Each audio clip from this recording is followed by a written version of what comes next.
G'day everyone, I'm Jerome Laxale, Labor's candidate for Bennelong. I'd like to start by acknowledging the traditional owners of the land, the Wallumattagal people of the Eora Nation, and welcome you to fantastic Bennelong down here at Meadowbank on Mother's Day. This is the third time Albo's come to Bennelong, and we're really excited. I think the electorate's ready for a change and they're ready to back an Albanese Labor government. I'd like to publicly thank Albo for not giving me COVID last time he visited. That was fantastic, and you're more than welcome to come back. Bennelong's ready for change, and hopefully we can get rid of this Scott Morrison government and change our nation. Anyway, here he is, Albo. Thanks very much, Jerome. I'm sorry you reminded everyone about that. I've got to say, I was with you at I think about 3 o'clock that afternoon. I tested at 4:15, and sometime after 5:30, I got a text message to say I tested positive. I did ring Jerome, it must be said, and you were one of the first people to know, to let you know. But as you know, that day in top right, I was feeling pretty good, I've got to say, that afternoon. Look, the first thing I want to say today is Happy Mother's Day to all the mums out there. Every mum is special, and mums just play such a critical role in the lives of their children, the lives of their grandchildren as it goes through, and it's a very special day. It's a bit of a sad day for me, I've got to say. 20 years ago today, my mum left home for the last time. She had a brain aneurysm on Mother's Day in 2002. I'd come back from Canberra. One of the things about this job is, you're not home. So it was, I was going to visit her at home there in Camperdown. I knew something was up because the door was open. And she went to Royal Prince Alfred Hospital, and she never came home. So I pay tribute to my mum today, and I pay tribute to all those out there who'll be feeling like me. I think anyone who loses their mum cherishes their memory, and I honour her memory in what I'm doing in this campaign. I honour it each and every day, and as the Labor Prime Minister, if I'm elected on May 21, I will think about, as I do all the time, think about what would Mum do, because she was someone who didn't lead a life of privilege or relative privilege like I have. She didn't get any formal school qualifications because of illness. She did it tough, but she gave me unconditional love, and that is what mums do, and I pay tribute to them. Today, on Mother's Day, it is appropriate to make the announcement that we're making, an announcement about additional funding for playgroups. Playgroups play such an important role. I know for my son Nathan, his first social interactions were from the playgroup that used to meet at near St Stephen's Church in Newtown. I'd take him up there, and it was a way in which it plays such an important role for children to interact, but it also plays an important role in building up community. It's how mums and dads can get together and exchange information, talk about postnatal issues. It can be a really difficult time in people's lives, and playgroups play such an important role. So we will support Playgroups Australia and Toy Libraries Australia to grow their membership, to offer free playgroups with this funding, and to set up new services in regional areas as well. We want them to be able as well to have funding to upgrade facilities and toys. For many kids too from underprivileged backgrounds, this is an opportunity that they have that they can't afford to have all the toys and gadgets at home, but they can go to the playgroup and get that experience as well. And of course we know that 90% of human brain development occurs in the first 5 years. So it's really important that we take every opportunity which is there. And that's why childcare is our largest on-budget commitment, $5.4 billion during this campaign, because we understand that as well. Part of this funding as well will help intergenerational playgroups. Now, I gave in my, one of my vision statements was about ageing and seniors.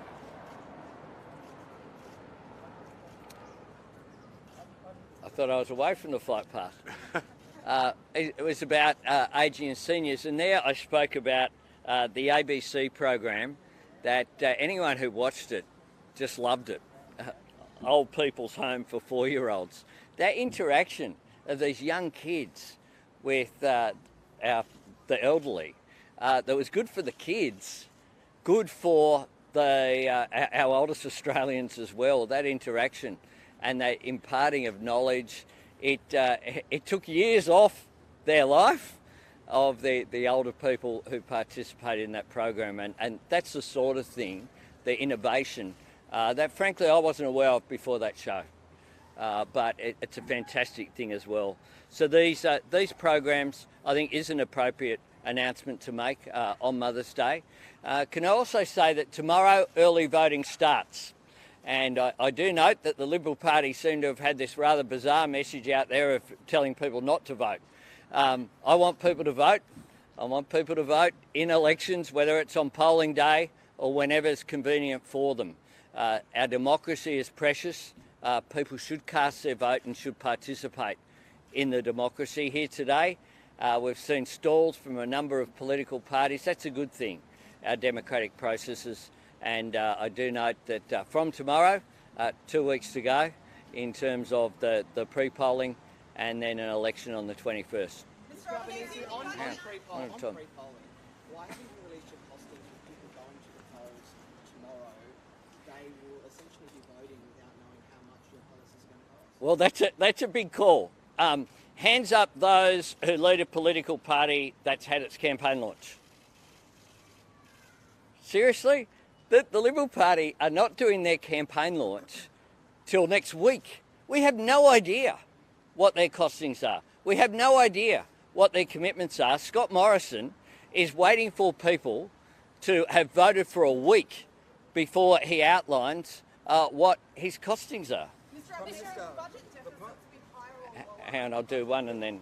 The Prime Minister says there's no evidence of gay students being expelled from schools, but there is evidence of religious discrimination. Do you agree? There is evidence of religious discrimination, which is why we support religious discrimination legislation. I'm aware, I've spoken to a senior Catholic figure in Australia who's been abused for walking down the street dressed as a Catholic. I almost identified him here, a senior person who's been abused because of who he is and because of his faith. I've spoken to women who've been spat on for wearing a hijab in the street. We do need religious discrimination legislation, and it should include anti-vilification. And can I make this point as well?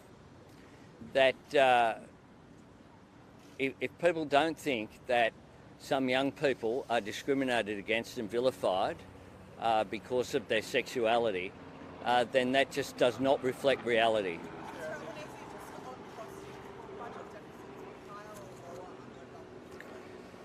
Well, we'll wait and see what the government comes up with. We know what our plans are. We know what our commitments are. We've put out costings as we've gone, and we'll release all our costings in the usual way as oppositions have. What we know is that the government has committed a lot more spending than we have on just about every single day of this election campaign. And what we know also is that Labor has prioritised spending in areas that will produce future income. So it's incomings as not just outgoings. So that's why, for example, childcare will produce additional revenue by women being able to work 5 days a week, by growth in productivity and growth in company profits, by the benefit that comes from that. We know that investing in the national broadband network and updating it will produce productivity benefits as well. We know as well that if you invest infrastructure on the basis of productivity rather than colour-coded spreadsheets, you'll get better outcomes. But Mr. Albanese, yesterday you denied that the budget would be $10 billion. No, Yes, you said that's not the plan. I said the article is not the plan. The article the article is not the plan. All of our costings will be released as the opposition in the usual way. We don't know what the other side is. Think about your question. Your question is a comparator between Labor and the coalition. We have no idea what the coalition commitments are. They haven't even had their campaign launch yet. On climate change, the government says that its plans have already reduced carbon emissions by 20%, but those figures have been criticised quite a lot, particularly the use of living CF numbers in those. Under your plan, which will decrease carbon emissions more, will you use the same accounting, or will you use different tactics and use them? Look, we've used the government's figures have been fed in through the Reputex model. What we've said, what we did, was we didn't come up with a target and then work out how to get there. What we did was work out good policy, and then Reputex did the modelling that shows a 43% reduction by 2030. Given what you just said about students facing discrimination at schools, will you commit that if elected, a Labor government would make changes to the Sex Discrimination Act to protect LGBTI kids, and would that be done this year? And would you deal with that at the same time as you deal with the Religious Discrimination Act, or, as the Prime Minister has flagged today, it will be done sequentially? Well, the Prime Minister wrote to me when the debate was on in the National Parliament and said that he would take action to protect students, gay and lesbian students.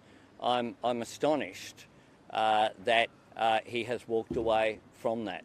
We need to protect people from discrimination, whether it's religious discrimination on the basis or on the basis of people's sexuality.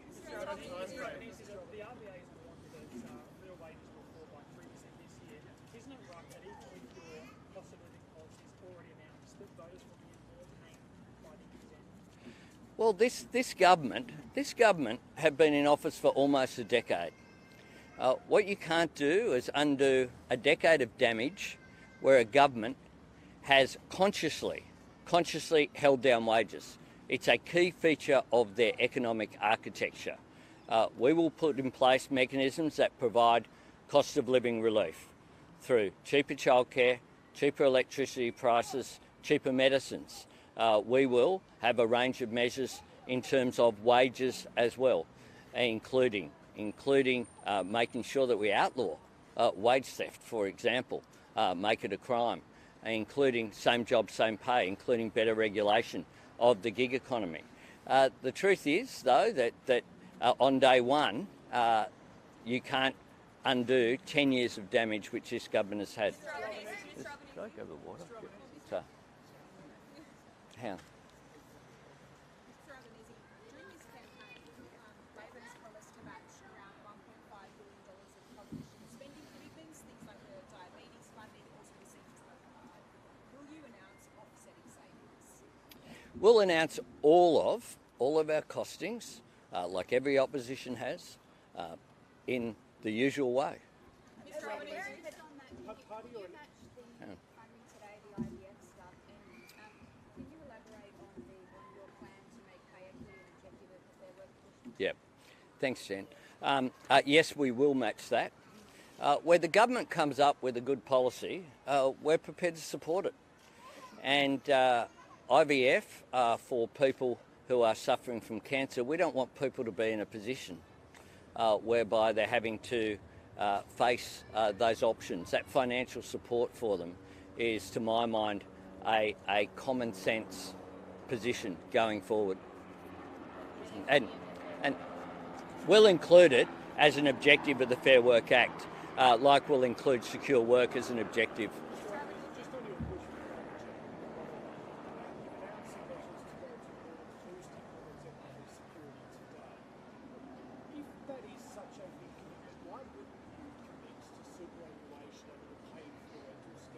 Yeah. Part of your announcements, and also tonight you've got the second leaders debate. Nine's great debate. What's your biggest worry? Good ad for Channel 9 there. Slipped in seamlessly. I look forward to the debate. I challenged Scott Morrison to debates and moved resolutions in the Parliament for 3 years. For 3 years, the most common phrase heard from government benches is to move that the member be no longer heard. They have shut down debate day after day in a way that other Prime Ministers, whether it was Abbott, Turnbull, Howard, Rudd, Gillard, Keating, Hawke, they just didn't do. The idea of debating ideas has been trashed under this government. So I look forward to tonight and on the super. Yep. Look, we've said very clearly that's something we'd like to do. But to go to the other questions as well, we're very conscious of the fact that if we're successful on the 21st of May, we will inherit $1 trillion of debt. $1 trillion of debt. So one of the things that we're doing is being very modest in our spending commitments because of the circumstances in which we'll inherit. You can't undo 10 years of damage in such in a short period of time. And one of the things I'm also really committed to was speaking to the young woman over here who's going to get to vote, and she's already declared she's voting Labor in 2025. I'm very conscious that if I'm successful on the 21st of May, that I want to go to the next election not having anything in which I have said I would do, where we say, well, actually it's a bit difficult. You see governments do it all the time. They come in, remember Tony Abbott in 2013, came in, this is what Liberals do, came in and said there'll be no cuts to education and health and ABC, all the things that he said. And then the 2014 budget just slashed everything and had an enormous impact. So I would like to do it. I've indicated that. It would be a good thing to do. There are a range of things I would like to do. We'll consider it in government. We'll consider it in government. But what I will do is under-promise and over-deliver in government. Last one. Yeah, two more. Yeah. Mr. Albanese, yesterday you were in Tasmania I was. your Power in Australia policy. Yeah. That aims to create 600,000 jobs. How many of those would be for women, given traditionally energy and manufacturing have been male-dominated areas? Well, it's 604,000 new jobs, 5 out of every 6 of them in regional Australia. And it'll be good for men and it'll be good for women. It'll be good for people in the regions, it'll be good for people in the cities. It'll be good for households, it'll be good for businesses. If you lower power prices for businesses and for households, what you do is turbocharge employment across industries, including women's industry or feminised industries, as well as more male-dominated industries. That's why it's good policy. Last one here. You only get one. It is good for men and for women. If you reduce if you reduce power prices for businesses and for households, what you do in particular with businesses, if you reduce the small business price, their energy price costs of the small business up the road there by lowering their energy costs, it could be a small business which relies upon women for the workforce, you'll lower their costs. If you increase a manufacturing plant, I don't know if you've been we've been to a few manufacturing places too. The modern manufacturing, well, you should have been following me since January too. If you go into a modern manufacturing plant, what you don't see is just people on assembly lines. What you see is people behind computer screens, people with skills in IT, people operating those areas. You see women and men working in manufacturing. When we've been to Western Sydney, for example, around those sites, none of those sites were gender specific. They all had women and men working in them. We're in Bennelong, John Howard's old. Yeah. He claims you've made policy sunset with early voting opening tomorrow. Have you done enough? Have you put it all on the table? Well, thanks very much. Look, I respectfully am untroubled by John Howard's comments. the comments of a former Liberal Prime Minister who won 4 terms as the Liberal Prime Minister and is worthy of, that is worthy of respect. Quite an achievement. And so I'm respectfully untroubled by John Howard saying vote Liberal. You know what's amazing? The former Liberal Prime Minister, Malcolm Turnbull, who can't say that people should vote Liberal, can't say that he will vote Liberal at this election. That's what's remarkable. Scott Morrison was Malcolm Turnbull's treasurer. One of the things about Scott Morrison is that those people who've worked closely with him, whether it's Malcolm Turnbull or whether it be Barnaby Joyce, his Deputy Prime Minister, whether it be Gladys Berejiklian, whether it be other members of his cabinet, including people like Michael Keenan, who gave a character assessment on the way out the door, they all say that the more you know him, the less trustworthy he's regarded. That is what they all say. And I think that John Howard, I was there from 1996. John Howard's government was relatively, to this mob, united. He had views, he had ideas, many of which I disagree with fundamentally, including ideas like work choices. Others, like gun control, I respect him for the courage that he showed on gun control. But John Howard, if he was sitting in the caucus today, would not recognise the rabble that is the Liberal Party under Scott Morrison. A rabble whereby you have a Liberal Prime Minister who can't visit Liberal heartland, like just next door here, North Sydney, or Warringah, or Mackellar, or Wentworth, or other seats. John Howard would not recognise the rabble that is there. And John Howard had Tim Fischer. Tim Fischer was a great Australian. I admire him so much. Scott Morrison has Barnaby Joyce. Not once, but Barnaby Joyce, the sequel, is even worse than the horror show we saw in the beginning. And that's holding, even if the Liberal Party did want to do the right thing and they don't, that's holding them back. I know Matt Canavan's extraordinary comments today, going out there campaigning essentially against the coalition government. Again, saying climate change action is nonsense, net zero is dead, saying all of those things. That would never have happened under John Howard, because John Howard led his party in a way that Scott Morrison never has and never will. Authorised by P. Erickson, ALP, Canberra.